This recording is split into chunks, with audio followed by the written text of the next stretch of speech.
Olá! A Comissão de Educação da Câmara aprovou um projeto de lei que distribui o salário educação com base nas matrículas da rede pública de educação básica. Atualmente, estados e municípios ficam com 60% da arrecadação do salário educação e a União com os outros 40%. Quem vai explicar as alterações propostas é o autor do projeto, deputado Danilo Cabral, do PSB de Pernambuco. Bem-vindo, deputado.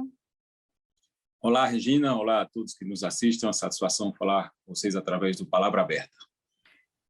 Para começar, eu queria que o senhor explicasse para a gente como funciona hoje essa distribuição e como vai ficar quando for aprovada a lei.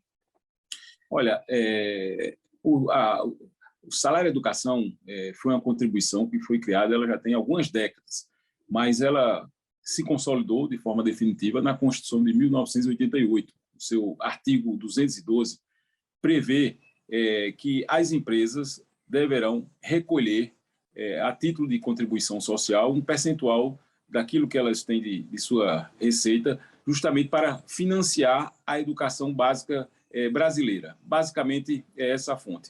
Só para te dar um número do que representa em volume de recursos o que o salário educação arrecada, nós estamos falando agora para o orçamento de 2021, dados do sistema de orçamento da execução orçamentária, de algo em torno de 12 bilhões de reais. Ou seja, é um volume expressivo, né, de recursos que tem como objetivo financiar um conjunto de políticas que são orientadas, sobretudo, pelo governo federal, pelo Ministério da Educação, algumas delas políticas que são complementares na distribuição de recursos dentro das diversas atribuições que têm estados e municípios. Então, o salário educação financia, por exemplo, a aquisição de livros didáticos, que é muito importante, o Programa Nacional de Livros Didáticos. Ele financia, por exemplo, políticas de transporte escolar, e a gente sabe que tem um papel fundamental no acesso à educação, a questão do transporte escolar, sobretudo naqueles municípios do interior, né, que tem localidades de escolas que estão na zona rural, ou seja, o salário educação ajuda a financiar também a questão do transporte escolar, ajuda a financiar a questão da formação, a questão da educação infantil, ou seja, são recursos estratégicos para a educação pública brasileira. Como é que ele era distribuído anteriormente? Os critérios de distribuição estabelecidos na própria Constituição, junto com a legislação infraconstitucional, distribuía esses recursos entre os estados da federação, baseados exclusivamente em critérios de indicadores de natureza econômica. E o que orientava essa distribuição era a arrecadação dos entes da federação. E onde é que está a crítica a essa distribuição? Ela estimula uma concentração na distribuição dos recursos. A política de distribuição de recursos, ao invés de corrigir desigualdades que nós temos, sabemos que existem entre os entes da federação, e ela expressa na sua capacidade econômica financeira, ela termina distribuindo esses recursos para aqueles que já ganham mais, ou seja, os municípios que arrecadam mais passam a receber mais da parte do salário educação. Então, na prática, a grande crítica que nós fazíamos, né, e foi esse o motivo da nossa proposta, é justamente que destinava recursos para aqueles que já tinham as melhores condições, enquanto outros estados da federação, que tinham condições mais frágeis, não recebiam. Só para te dar um dado, Regina, dos estados do Nordeste, tem 9 estados que fazem parte da Federação Brasileira dos 27. Nenhum dos estados do Nordeste estavam entre os 10 estados que recebiam mais recursos da distribuição do salário educação. Os maiores estados, que arrecadavam jamais, ou seja, que tinham mais condições, é que recebiam a parte do salário educação. Mas não é de acordo com a população, o número de estudantes? Isso não é levado em conta na hora da distribuição? No critério atual, é exatamente a distorção que está presente na distribuição. O critério era exclusivamente a capacidade de arrecadação dos estados. Exatamente isso que você está colocando é o que a proposta, o PL 347, que foi aprovado recentemente, está corrigindo. A partir da aprovação dessa proposta, aquilo que vai ser objeto de discussão de distribuição dos recursos não será mais a arrecadação, mas sim o número de matrículas que cada ente da federação passa a ter.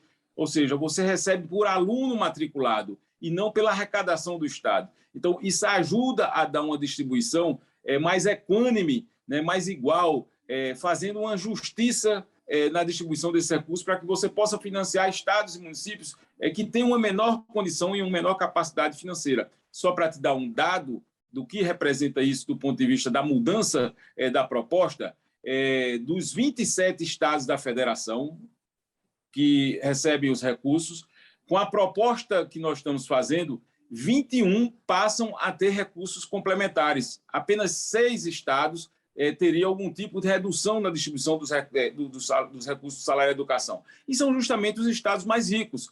E isso é fundamental. A gente vive numa federação. A gente tem que preservar o Pacto Federativo, que ela faz parte da estrutura, inclusive, do funcionamento do Estado brasileiro. A Constituição valoriza o Pacto Federativo e é preciso a gente ter equilíbrio em todas as distribuições de atribuições, de responsabilidades, mas também de receitas.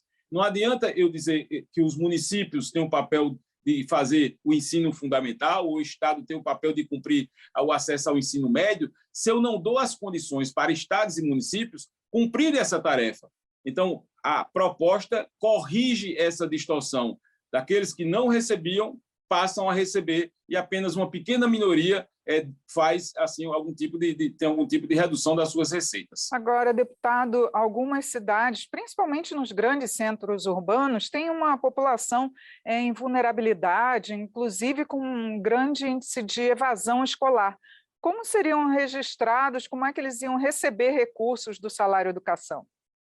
Olha, outra coisa que está corrigindo essa proposta, Regina, uma coisa muito importante, a gente está colocando também um critério na distribuição desses recursos, daquela parcela que a União ainda vai ficar, né, que será distribuída com base justamente na melhoria dos indicadores educacionais.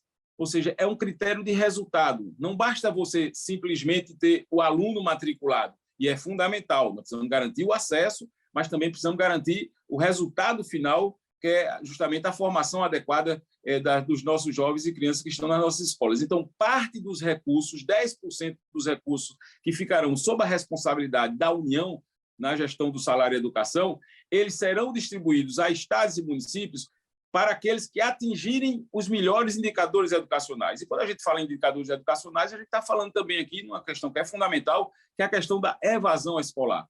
E essa é uma pauta muito importante, você coloca uma questão fundamental, porque se o debate da evasão escolar ela já era importante, já era fundamental antes da pandemia, um dos maiores desafios da educação brasileira é fazer as pessoas olharem a escola como uma porta de construção de oportunidades. E, infelizmente, a gente tem um elevado índice de evasão escolar. Pernambuco até conseguiu avançar muito.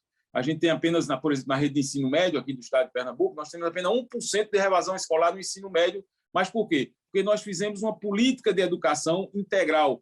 Neste ano de 2022, todas as escolas de ensino médio do estado de Pernambuco serão em tempo integral. Então, isso atraiu o jovem a permanecer na escola. Então, é importante que a gente tenha políticas dentro do ambiente da escola, né, que preserve, que atraia e preserve o aluno dentro da escola. Por isso que esse indicador que foi colocado também no novo critério de distribuição do salário de educação, ele é muito importante para que a gente estimule estados e municípios a poderem investir nas suas políticas e reduzir a evasão escolar.